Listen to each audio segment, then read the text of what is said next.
جو last strikes ہوئی تھی اس میں اللیجڈلی یہ کلیم کیا گیا تھا کہ ایک مینٹل ہیلتھ فیسلٹی یا ڈرگ ٹیررٹس کی جو فیسلٹی تھی اس کے اوپر میزائل لگ گیا تھا، اس کے ساتھ ایک ڈپو تھا اسلحہ کا، اس کو ٹارگٹ کیا گیا، لیکن شاید وہ حملہ جو ہے وہ ادھر ہو گیا تھا. تو وہ ایک جو اس کی وجہ سے ایک بلو بیک آیا تھا کہ پاکستان نے سویلینز کو ٹارگٹ کیا ہے. اور یہ آئی تھنک یہ جو وزٹ ہے یورپی یونین کی جو وائس پریزیڈنٹ ہیں یورپین کمیشن کی، اس سے کچھ معاملات بہتر ہوئے ہوں گے. مجھے لگتا ہے کہ اس کے بعد شاید پاکستان افغانستان پہ جو اپنے جو اس کا آپریشن ہے، جو حملے ہیں، اس کو کنٹینیو کر سکے. اب اس میں کافی تگ و دو چل رہی ہے. اس میں یہ بھی خبریں آ رہی ہیں کہ جو ہیبت اللہ ہے، ان کا جو اسپرچول لیڈر یا آپ کہہ لیں، وہ اس نے طالبان کو یہ کہا ہے، ٹی ڈی پی کو یہ کہا ہے کہ پاکستان میں آپ حملے بند کر دیں ورنہ ہم آپ کے ساتھ اپنی جو الیجینس ہے وہ ختم کر دیں گے.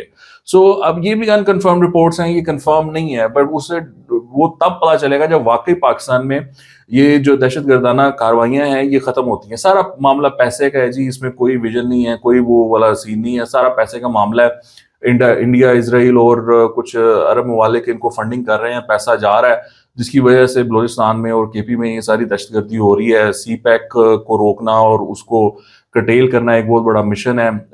گوادر پورٹ کو ایکٹیو نہ ہونے دینا یہ ایک بہت بڑا مشن ہے. سو وہ سارا کچھ چل رہا ہے. بہرحال ہم اس کے خلاف کھڑے ہیں، لڑ رہے ہیں، اور انشاءاللہ ہم اس میں بھی فتح حاصل کریں گے. خواجہ آصف نے ایک عجیب و غریب ٹویٹ کی، اس میں انہوں نے شکایت کی وابڈا کے حوالے سے. وہ ٹویٹ میں آپ کو پڑھ کے سنانا چاہتا ہوں. انہوں نے کہا میرے گھریلو ملازم کے گاؤں میں ٹرانسفارمر کل جل گیا. لیسکو کے ایک پرانے مہربان سی ای او کو فون کیا کہ کسی کو فون کریں اور مہربانی فرمائیں. ملازمین نے ٹرانسفارمر مرمت کر دیا اور 80,000 روپے لیے اور مرمت کر دیا. گاؤں والوں نے چندہ جمع کر کے لیسکو کے ملازمین کو ادا کر دیا. رسید کسی نے نہیں دی. باقی آپ اندازہ لگا سکتے ہیں. یہ حال ہے کہ ایک سابق بجلی کا وزیر سفارشی ہو اور موجودہ کابینہ کا رکن بھی ہو، اس کی سفارش پہ بھی واردات سے گریز نہ کیا جاتا. عام صارف کا کیا حال ہوگا؟ رقم کی باقاعدہ ادائیگی ہوئی ہے، لیسکو رسید سے انکاری ہے. تو یہ ایک بہت بڑی بات کر دی خواجہ آصف نے کہ جی وہ وہاں پہ ٹرانسفارمر جلا ہوا تھا، اس کو ریپیئر کرنے کے لیے انہوں نے سفارش کروائی اور پھر بھی 80,000 روپیہ لیا گیا گاؤں والوں سے، اور پھر وہ ٹرانسفارمر کو وہاں پر انسٹال کیا گیا. اس پر بہت سارا لوگوں نے، ظاہر بات ہے کہ ریاکشن آیا. لوگوں نے کہا کہ یار آپ وزیر ہو، آپ کا کام ہے ان چیزوں کو حل کرنا، اور آپ اپنی حکومت کی اور اپنی شکایت کر رہے ہو. It doesn't make any sense. یہ بھی ایک عجیب بات ہے کہ آئی تھنک وہ جن کو کہا خواجہ آصف نے، جو فارمر سی ای او لیسکو ہیں، پتہ نہیں اب کرسی جانے سے کوئی اتنا بے وقت ہو جاتا ہے کہ وہ یہ بات کرے، کسی کو سفارش کرے اور کام نہ ہو. یہ بھی بڑی عجیب و غریب بات ہے. میں آپ کو پرسنل ایکسپیرینس بتا دیتا ہوں کہ کچھ سال پہلے ہمارے یہاں پر 1 kVA کے لگے ہوئے تھے ٹرانسفارمر. تو وہ پہلی رات جلا. وہ میں نے کسی کو ریکویسٹ کر کے اس نے جلدی سے رکھوایا. جلدی سے کیا، وہ 7-8 گھنٹے تو آرام سے لگ گئے تھے. رات 1 بجے ہوا، صبح کہیں جا کر وہ دوسرا ٹرانسفارمر آیا. تو وہ دوسرا ٹرانسفارمر آیا، وہ بھی رات کو، اگلی رات کو وہ بھی 1-1.5 بجے جل گیا. تو اب میں نے کہا یار میں اب کیوں کہتا رہوں، وہ کر ہی دیں گے. تو وہ معاملہ جو ہے وہ اگلی دوپہر تک پہنچ گیا. نہ کہنے کی وجہ سے اگلی دوپہر تک پہنچ گیا. بڑی مشکل سے پھر جا کر کہیں دوپہر میں 3-4 بجے، یعنی کوئی 15-16 گھنٹے بعد وہ ٹرانسفارمر ریپلیس ہوا. اب وہ جو ٹرانسفارمر پھر جو ریپلیس ہوا وہ دوبارہ 1 kVA کا تھا، وہ دوبارہ جل گیا. تو پھر میں نے جو لیسکو کا سی ای او آفس ہے وہاں پر رابطہ کر کے ان سے ریکویسٹ کی کہ بھیا یہاں پر آپ اپنی طرح توجہ دیں اور یہ معاملات بڑے خراب ہیں. تو وہ جو ایس ڈی او تھا وہ بات ہی نہیں سن رہا تھا. وہ بالکل گھوما ہوا تھا. وہ کچھ 4-5 ٹرانسفارمر جلے ہوئے تھے تو اس کو وہ پھنسا ہوا تھا، وہ کبھی ادھر کبھی ادھر تو وہ پھر وہاں سے ایکسین کو کہا گیا. ایکسین نے یہ ہمارا ادھر سے اپنے آفس سے اس نے نیا جو ہے نا پیل کا 2 kVA کا ٹرانسفارمر بھیجا. وہ پڑا تو اب ہم کئی سالوں سے سکون میں ہیں.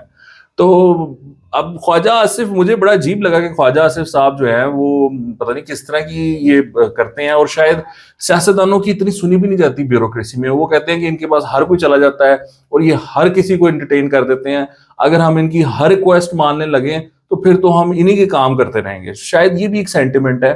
میں ایک ایس پی کے پاس بیٹھا ہوا تھا تو اس کے پاس ایک صاحب آئے اور انہوں نے اپنی جو اپلیکیشن تھی وہ مارک کروائی ہوئی تھی پرائم منسٹر ہاؤس سے.